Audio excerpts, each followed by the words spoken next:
Deus abençoe a sua vida, sua casa e sua família. Como é bom ter você aqui para poder participar dessa mensagem tão polêmica. Muita discussão na internet, sabe? De algumas igrejas, pessoas que são de uma denominação, que brigam e discutem com pessoas de outra denominação, porque na sua igreja não tem doutrina, na minha igreja tem doutrina, na sua igreja isso é errado, na minha não é. Que confusão é essa? Qual é a igreja que está certa? Qual é a igreja que está errada? Como que Deus olha para essas coisas que os homens criam aqui na terra? Qual é a sua visão? Doutrina é de Deus, do diabo ou invenção dos líderes religiosos? Eu vou revelar só três das mais grotescas que eu ouvi até hoje, nesses 20 e poucos anos que eu tenho de ministério. Se você segue alguma dessas três doutrinas, não fique com raiva de mim. Eu não estou aqui para te levar a abandonar essa doutrina, sabe? Se te faz bem, continue com ela. A minha função aqui não é te convencer, e sim mostrar se tem base bíblica ou não. Se tem base bíblica, ok, devemos seguir, obrigatoriamente. Se não tem base bíblica, você segue se quiser, mas não pode ser determinada como algo que está na Bíblia, como se Deus estivesse falando, tá bom? Fica aí até o final, eu quero fazer agora uma oração para que Deus possa nos orientar, sabe, falar pela minha boca, porque é um assunto meio delicado. E se Deus fala, quando Deus fala, Ele não fere ninguém, Ele abençoa. Então que Deus possa falar pela minha boca para abençoar você e abençoar as pessoas que você vai compartilhar essa oração. Vamos orar? Senhor Deus e Pai, eu peço a Ti, meu Deus, fale pela minha boca. A voz é minha, mas, por favor, Senhor, eu peço que tudo que sair pela minha boca, que seja o Senhor falando, no nome e para a glória de Jesus. Amém e amém. Graças a Deus. Graças a Deus. Então, primeiro, você sabe o que significa a palavra doutrina? Vamos ver, eu vou colocar na tela para você ler junto comigo o significado de doutrina. Em seguida, eu vou pontuar as três doutrinas que eu trouxe aqui para você hoje, tá bom? Então, vamos lá. Doutrina, o que é? A palavra doutrina vem do latim, doctrina, que significa ensino, instrução, base de uma crença. Na Bíblia, doutrina é o ensino saudável que nos conduz à vontade de Deus e fortalece a nossa fé. Veja o que diz em 2 Timóteo 3,16. Toda a escritura é inspirada por Deus e útil para o ensino, para a repreensão, para a correção e para a instrução na justiça. Ou seja, a doutrina é bíblica, mas quando o que você está ouvindo tem base bíblica. Eu não posso chegar na igreja que eu pastoreio e falar assim, a partir de hoje está proibido isso porque Deus falou comigo. Espera aí, esse Deus falou comigo é muito perigoso, porque eu posso dizer que Deus falou comigo e começar a proibir um montão de coisa que Deus não proíbe. Como que Deus pode ter falado só com uma pessoa, só com uma liderança, não falou com todas as outras? Então quer dizer que todas as outras igrejas estão erradas e só que ela está certa. É como se eu chegasse aqui para você ou para a igreja e falasse assim, olha, está proibido ver certas programações na sua casa. Essa é a doutrina da minha igreja. Porque Deus falou comigo. Ora, se eu não gosto de certas programações, é só eu não ver na minha casa. Agora, eu chegar para você e falar que Deus mandou dizer que está proibido porque não vai entrar no céu, criar essa doutrina, todas as outras igrejas que não têm essa doutrina, que não praticam essa tal doutrina que Deus falou comigo, todas essas outras estão em pecado? A base da doutrina não é o que Deus falou com um ou com outro.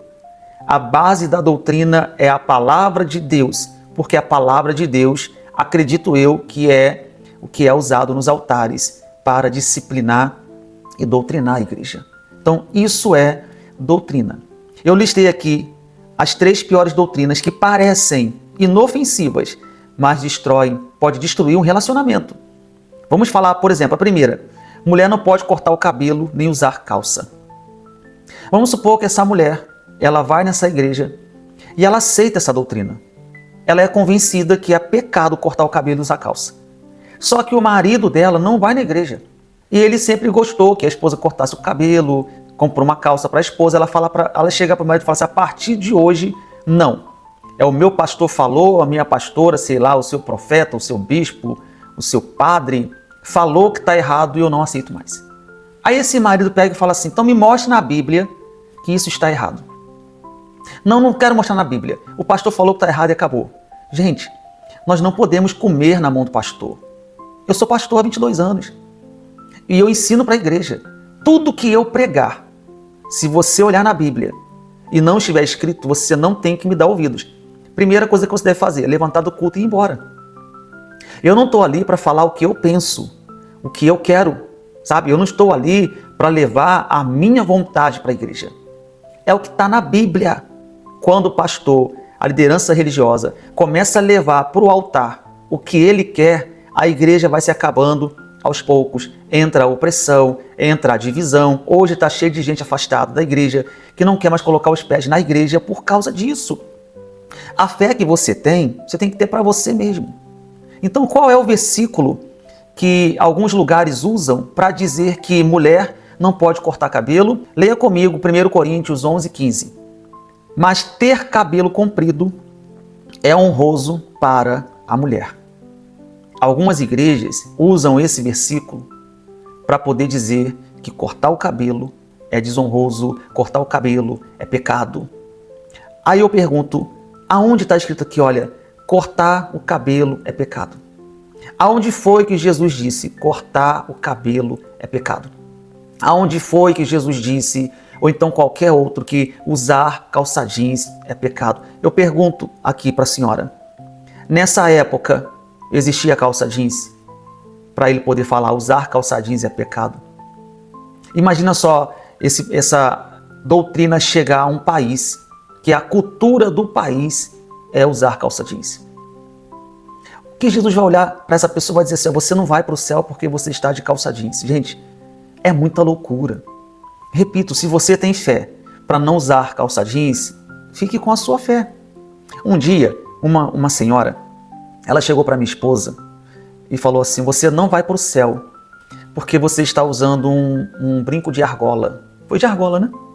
Um brinco de argola. Então você não vai para o céu.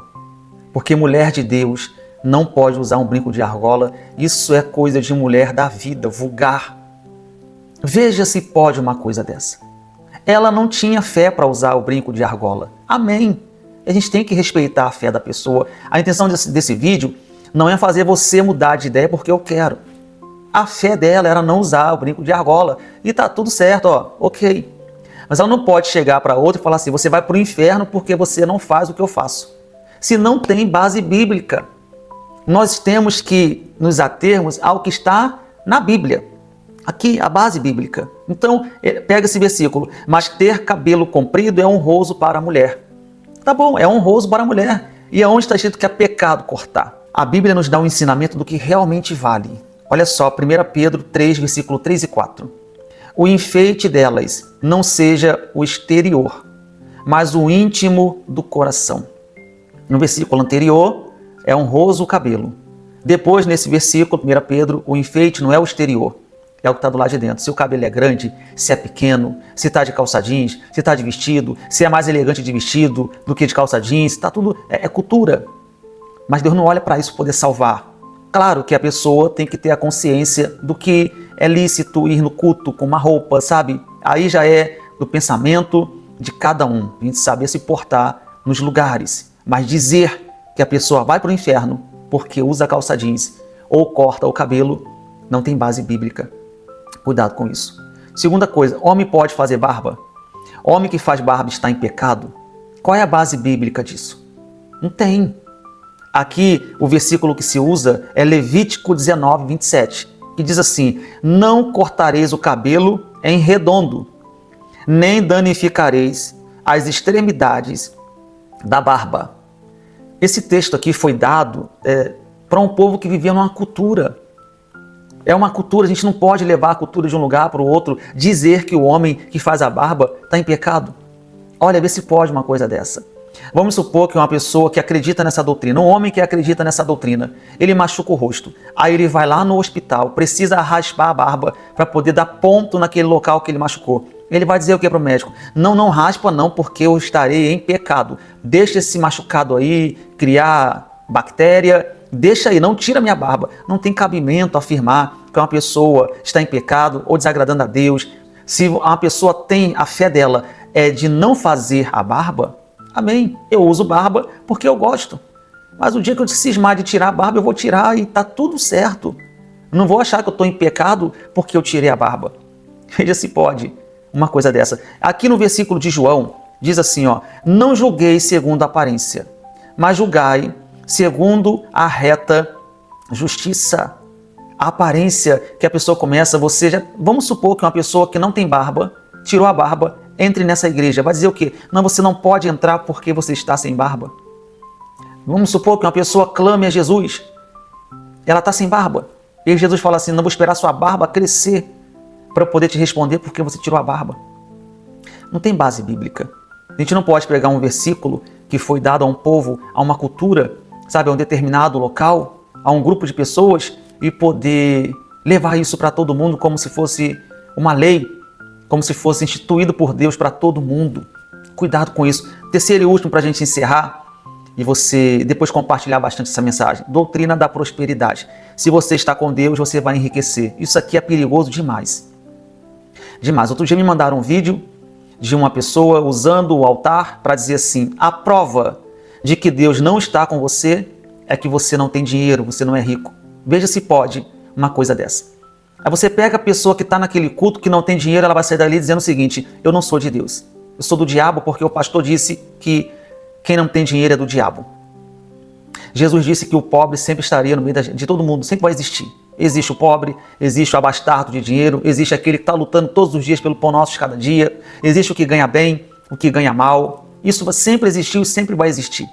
Agora, dizer que uma pessoa não é de Deus porque ela está passando dificuldade financeira, tem muita gente que acredita nisso. Sabe o que acontece? Fala assim, você que está passando essa dificuldade financeira, você não tem Deus na sua vida, o diabo está reinando aí. Você precisa fazer esse voto aqui, a pessoa, sabe, ela já não tem para ela. Então ela acredita que ela vai dar o dinheiro no altar e vai ficar rica. Aí vem a decepção. E está cheio de gente fora das igrejas por causa dessa maldita doutrina da prosperidade, como se Deus fosse alguém que remunera as pessoas por causa do que elas fazem. Deus olha para o coração. Qual é o versículo que se usa para distorcer isso? Olha só. Eu vim para que tenham vida e a tenham com abundância. Eles mostram que Jesus veio e porque Jesus veio, a pessoa não pode ter uma vida de limitação, tem que ter uma vida de abundância. Na maioria das vezes, os únicos que têm uma vida de abundância é o pastor, é o líder religioso.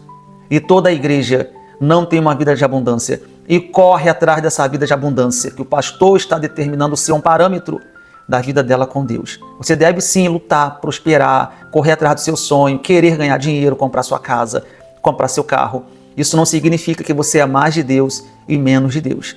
Não significa que o que tem mais dinheiro é mais de Deus do que aquele que não tem dinheiro. Muito pelo contrário. Então cuidado com essas verdades ditas no altar pela cabeça de um homem, mas que não tem base bíblica. Repito, se você quer seguir, é um direito que lhe cabe. Só não queira impor isso para ninguém, porque se não tem base bíblica, não devemos levar à frente. Se você quer seguir, vai na sua fé. Se você está numa igreja que tem essa doutrina e você não quer seguir, você não vai mudar a sua igreja. Peça a Deus direção e parta para outra. Não que vai fazer o que você quer, mas que você vai chegar lá e vai ver que só tem a palavra de Deus. Só isso basta para mudar a nossa vida, tá bom? Compartilhe essa mensagem, mas sem querer causar divisão e briga na vida das pessoas que acreditam nessas doutrinas. Doutrina existe, mas tem que ter base bíblica. Deus te abençoe, te guarde, te ilumine. Fiquem todos com Ele. Um abraço, até a próxima mensagem.